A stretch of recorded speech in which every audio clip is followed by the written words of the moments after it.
Yes people, welcome to another YouTube video. Today we are going to be training upper body. I am today here at TBB Raheen where I'm going to hit up a Savage session. And speaking of Savage, their weather is absolutely sensational. So it is 16.5 degrees. I know it's April. Regardless, I am so excited to hit this upper body session.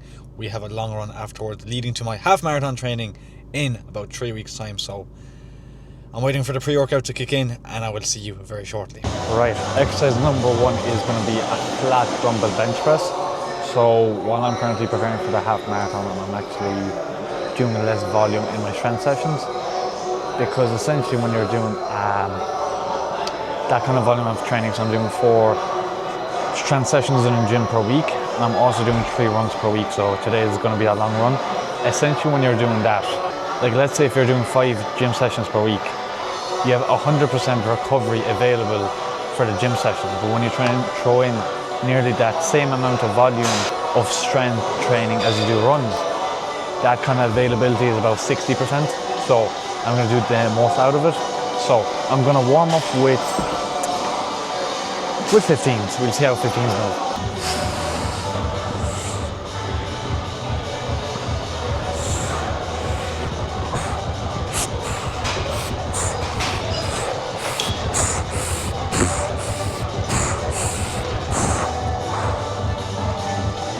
Nothing I can really say, it is a warm-up like. Okay, so I've got 30s up next. Again, just still a warm-up. It's gonna match us down, warm up with 30s. When this used to gonna be my working set like last year in February, yeah, so we'll see how these go.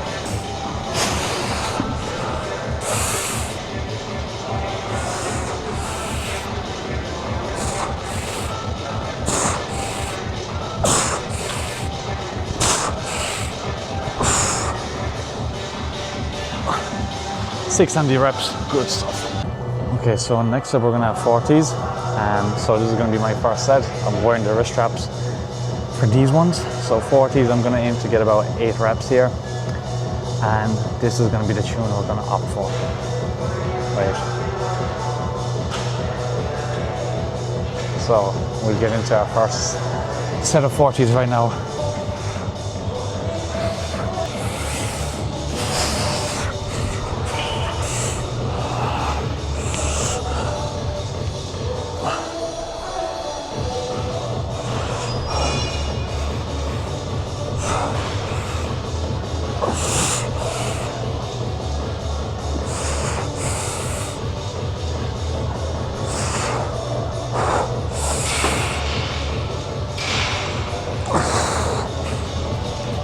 I would say that's a rather difficult set of 40s. Like I was doing 47.5s recently. I am going to give 47.5s a go and we'll see how we get on with them.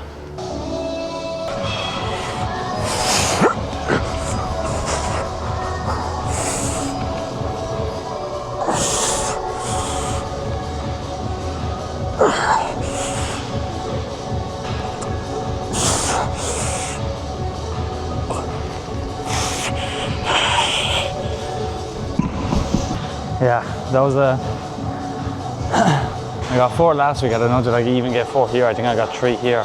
But regardless, I feel I should have had that, but look, we move on. Next up, we're gonna have the pull-up.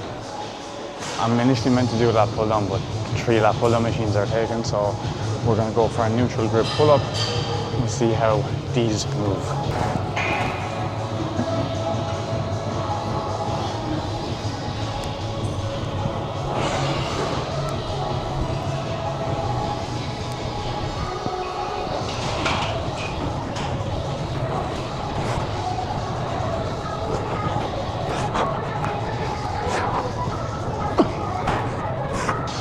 Like I haven't done pull-ups in like, I'd say a solid month now, so these felt tough enough, I'd like to say, but regardless, I think I got 13 reps there, so I'm going to try and push to failure on the next one. Same as just there. I'd like to say there was a failure or very close to failure, which is realistically like the key driver when essentially you want to build as much muscle as possible. You want to just really focus on pushing to failure as frequently as possible. Like essentially with me doing 2 sets, realistically it'd be smarter to probably do 1 warm-up set and then start pushing to failure for 1 set or so. But with my experience in the gym, I know what I should be doing and what I shouldn't. For a beginner, I'd nearly be a bit more cautious, so you can actually count them sets, warm up with a weight that you know is going to be good enough to warm up, and then take it from there. So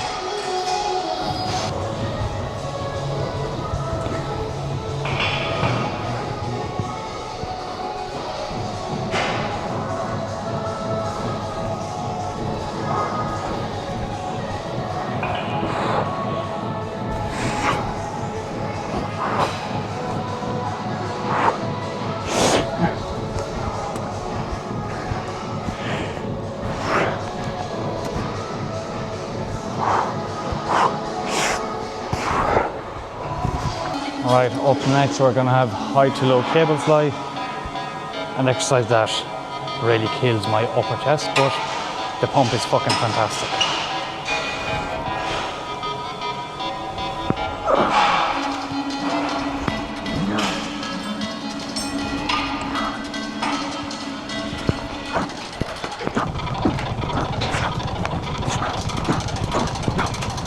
That's a bit weird, I will say. But we're definitely going to bring up the weight by a good bit. Overall, it's just one of them exercises where you think you're doing it well, but when you kind of have a look at it and you're like, it just feels very weird. I do feel my upper chest being a bit pumped. So obviously the exercise was hitting the direct muscle. Because essentially what you want to do with a high to low cable fly, like really line up your upper chest fibers when you're at a 45-degree angle and you're going in like this. Or when you're pressing, you're kind of just going in. You're kind of pronating a small bit, not a whole lot. Your upper chest is just going to work a whole lot more when you're going across the shoulder joint. So if you even struggle to feel on a dumbbell incline press, you can basically make that altercation, and it might allow you to hit your upper chest fibers a bit better.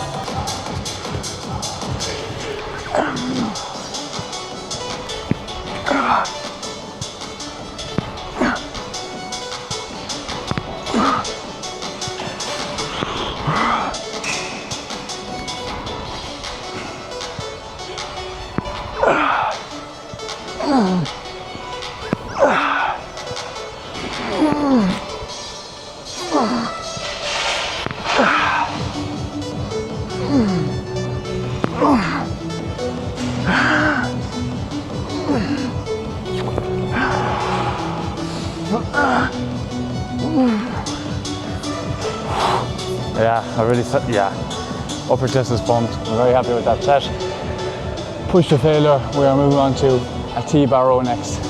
Alright, I've never used this T-bar row in my life. I did see it in other gyms. I didn't know it's in this gym as well. And beside me is another T-bar row they have here, but I'm excited to try this out and see how I basically get on with it. Jesus Christ.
after my 12-kilometer run, as you can see on the screen.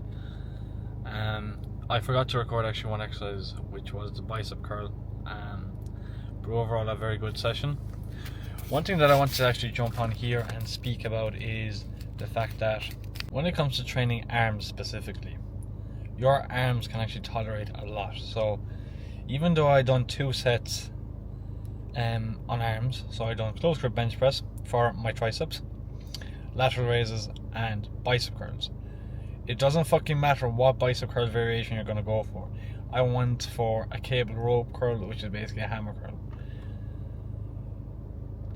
The main thing here is that when I was doing it, I was actually focusing on pulling as much weight for the first 5 reps to be very clean, and as the set progresses, the reps get less cleaner and cleaner. What's that essentially doing is I'm actually starting the set actually much sooner than you should. Like if you were to do a set of 15 reps and you hit failure at 15 reps, your set isn't actually starting until you're 10 reps in. You're actually preparing the muscle to actually be reaching failure after rep 10. So when you increase the weight, you actually allow yourself to hit failure much sooner, and the actual work starts much sooner as well. So that's one thing that I started doing when it comes to training arms, and it's actually the same for any muscle group I do. The only thing with arms is they can tolerate a hell lot of intensity and volume, so never be afraid to press the spam button on any arm day, because it makes things a lot easier. So that's all I've got to say. We've hit a nice upper session followed by a 12-kilometer run ahead of my half marathon in 3 weeks time. The goal is sub 155, and I'm excited to see what I will achieve. So thanks very much for watching, and I will see you very shortly in the next one.